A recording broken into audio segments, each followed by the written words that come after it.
Julio Ponce Lerú nuevamente hace noticia, esta vez no por el caso Cascadas, sino por el importante ascenso que tuvo en el ranking de riqueza de los grupos económicos en Chile.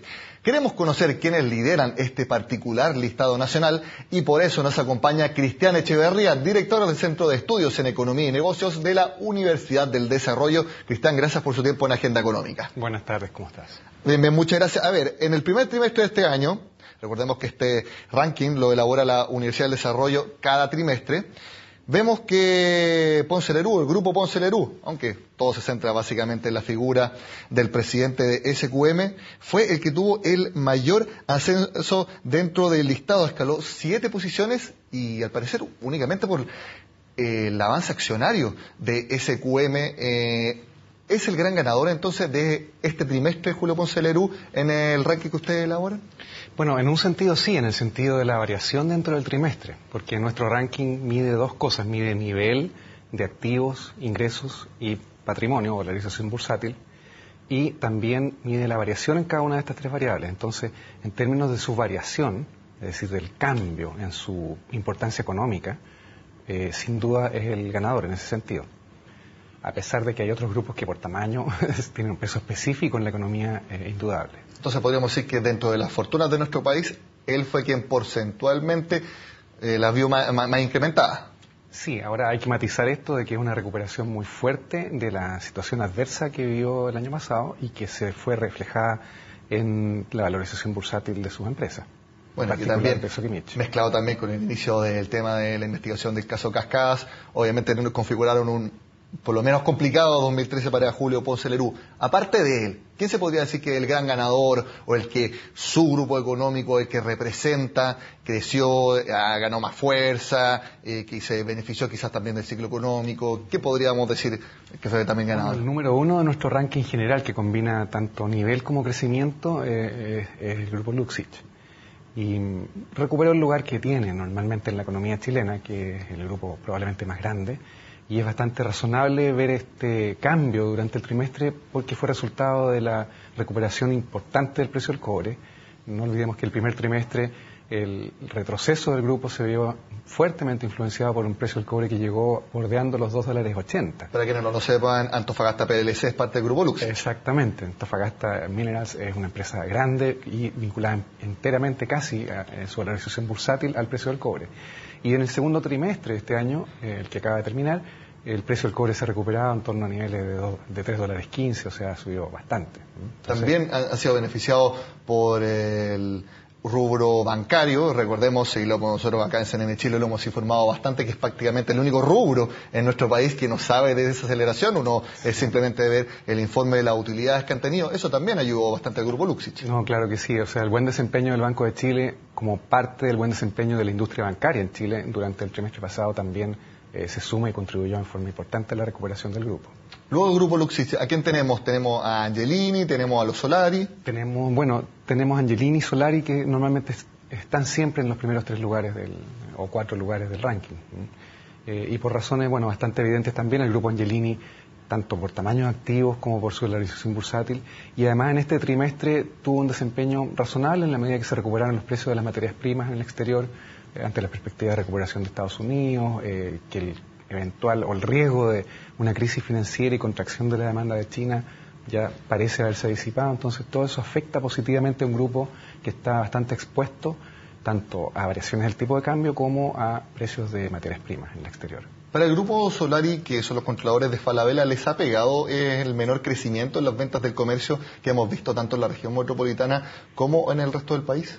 Sí, ha afectado en materia de ingresos por ahora, aunque no de manera muy dramática.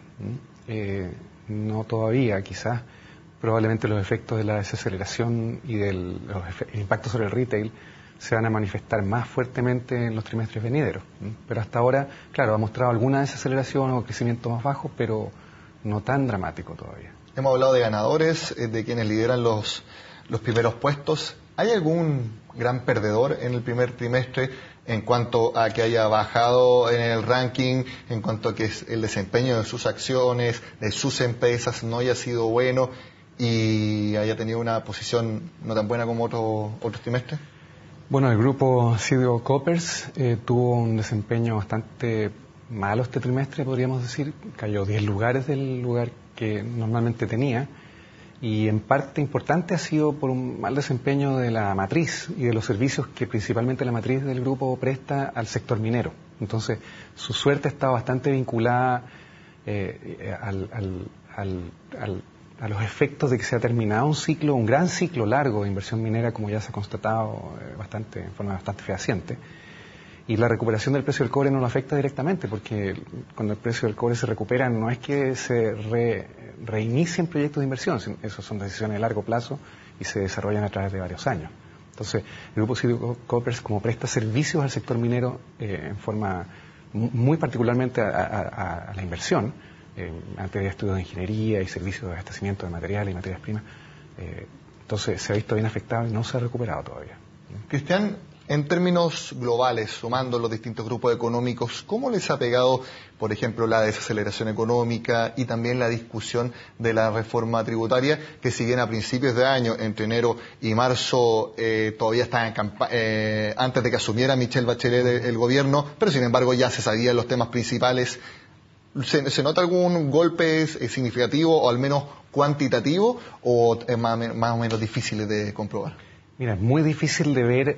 Yo en los datos que nosotros recopilamos y en la lectura que hago de los datos macroeconómicos en general, creo que la incertidumbre asociada a la reforma tributaria, claro, ha contribuido, quizás a lo mejor en algún grado que no podemos medir, a un ambiente de, yo diría, deterioro en la confianza empresarial que viene manifestándose desde mediados del año pasado en forma muy evidente. Un índice que ustedes también elaboran. Sí, nosotros seguimos de cerca mensualmente la confianza empresarial en 6 sectores de actividad económica en base a encuestas y tenemos una percepción bastante fina de las percepciones de los empresarios respecto de sus ventas, sus ingresos, su situación particular en su industria, así como de la situación económica agregada general. Esta baja en la confianza, ¿en qué se puede traducir efectivamente? Bueno, se traduce en dos cosas bien claras y lo hemos visto también en la caída de la inversión y en una menor disponibilidad de aumentos salariales, que vemos sistemáticamente que las remuneraciones reales están creciendo. El último dato es que crecieron al 1% anual. No olvidemos que estaban creciendo hace un año atrás alrededor del 6% anual. Entonces es una caída bastante, o una desaceleración en su tasa de crecimiento bastante rápida, y creemos que se va a manifestar en una segunda etapa en la medida que ya se consolida un escenario más adverso en lo económico, y esperando que se consolide, porque la verdad es que no veo señales todavía de que esté consolidada la desaceleración. Pero si se consolidara, probablemente una segunda etapa es en reducción de contratación, entonces esperaríamos también un aumento en la tasa de desempleo. Bueno, esperemos que esos presagios no se cumplan, sino que veamos que la confianza de los grandes grupos económicos pueda mejorar, porque eso significa que van a volver más inversiones y eso siempre da una buena señal para nuestra economía, más creación de empleo y que tengamos un mejor segundo semestre del que tuvimos sin duda en el primero de este año. Cristian Echeverría, le agradezco su tiempo en Agenda Económica. Muchas gracias. Que esté bien. Bueno, y con este análisis de cómo les fue a los grandes grupos económicos de nuestro país entre enero y marzo, terminamos este lunes en el programa. Como siempre, los invito a que sigan con nosotros en CNN Chile.